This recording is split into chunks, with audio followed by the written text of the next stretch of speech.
পানি উন্নয়ন বোর্ড যে 90% 85%-এর কথা বলছে, আমরা তা প্রত্যাখ্যান করলাম। আমরা জানি 55 থেকে 60 ভাগ কাজ হয়েছে। সুনামগঞ্জের 53টি হাওর ফসল রক্ষা বাঁধের কাজে অনিয়ম, দুর্নীতি, অব্যবস্থাপনা ও নির্ধারিত সময়ের মধ্যে বাঁধের কাজ শেষ না হওয়ার প্রতিবাদে মানববন্ধন অনুষ্ঠিত হয়েছে। বুধবার 26 ফেব্রুয়ারি দুপুর 12টায় হাওর বাঁচাও আন্দোলন কেন্দ্রীয় কমিটির আয়োজনে শহরের ট্রাফিক পয়েন্টে মানববন্ধন কর্মসূচি অনুষ্ঠিত হয়। হাওর বাঁচাও আন্দোলন কেন্দ্রীয় কমিটির সহসভাপতি ও বীর মুক্তিযোদ্ধা অ্যাডভোকেট আসাদুল্লাহ সরকারের সভাপতিত্বে ও রাজু আহমদের সঞ্চালনায় সময় বক্তব্য রাখেন হাওর বাঁচাও আন্দোলন কেন্দ্রীয় কমিটির সাধারণ সম্পাদক ও দৈনিক সুনামগঞ্জ পত্রিকার সম্পাদক ও প্রকাশক বিজন সেন রায়। সুনামগঞ্জ জেলা হাওর বাঁচাও আন্দোলনের সভাপতি ইয়াকুব বখত বহলুল, কেন্দ্রীয় কমিটির সদস্য কলি তালুকদার, আরতি, জেলা কমিটির সাধারণ সম্পাদক ও সাংবাদিক ওয়াবাইদুল হক মিলন, সাংগঠনিক সম্পাদক সাংবাদিক শহীদ নূর আহমদ, শান্তিগঞ্জ উপজেলা হাওর বাঁচাও আন্দোলনের সাধারণ সম্পাদক আবু সাইদ, বিশম্বরপুরের সভাপতি আব্দুল গনি আনসারি, সাধারণ সম্পাদক হাসান বশির প্রমুখ। নেতৃবৃন্দরা বলেছেন, হাওরের জেলা সুনামগঞ্জে কৃষকদের একমাত্র বেঁচে থাকার অবলম্বন হচ্ছে বুড়ো জমির ফসল। কৃষকদের ফসল রক্ষার জন্য ডুবন্ত বাঁধের কাজ তৈরিতে জেলার 12টি উপজেলায় 687 পিআইসি কমিটির মাধ্যমে 588 কিলোমিটার ডুবন্ত বাঁধের জন্য সরকার এবছর 127 কোটি টাকা বরাদ্দ দিয়েছেন।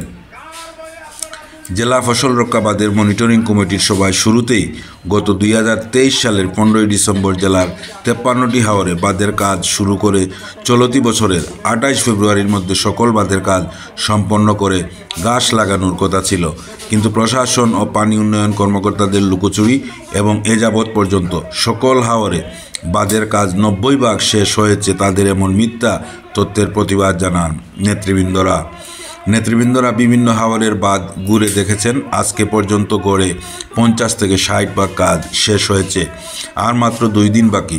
28 ফেব্রুয়ারি এই তারিখের মধ্যে 100 ভাগ কাজ শেষ হবে না উল্লেখ করে বলেন, বিগত বছরগুলোতে পানি উন্নয়ন বোর্ড রাজনৈতিক দলের নেতাদের সম্পৃক্ততার কথা বলে দোহাই দিলেও এখন তো নিরপেক্ষ তত্ত্বাবধায়ক সরকার দেশ চালাচ্ছে।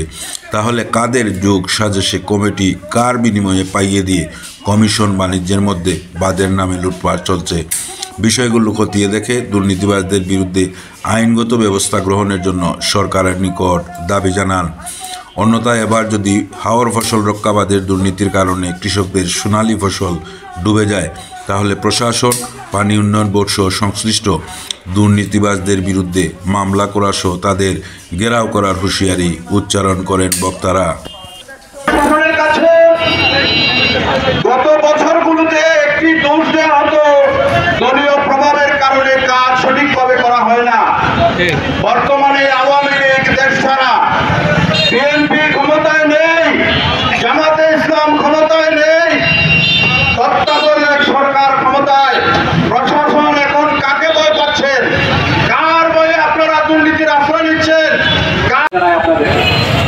আজকে আমি আর অনেক বক্তব্য হয়েছে, আমি আর বক্তব্যের পুনরাবৃত্তি করতে চাই না। শুধু এটুকু বলতে চাই যে এখানে যারা কষ্ট করে উপস্থিত থেকে মানববন্ধনকে সফল করেছেন, সেই জন্য আমার পক্ষ থেকে এবং কমিটির পক্ষ থেকে সবাইকে জানাই সুনামগঞ্জে দুর্নীতির বীজ বপন করা হয়।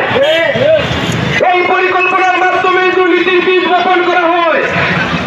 এই পরিকল্পনা যদি হাওরের কৃষকদের নিয়ে হইতো, এই অঞ্চলের মানুষদেরকে নিয়ে হইতো,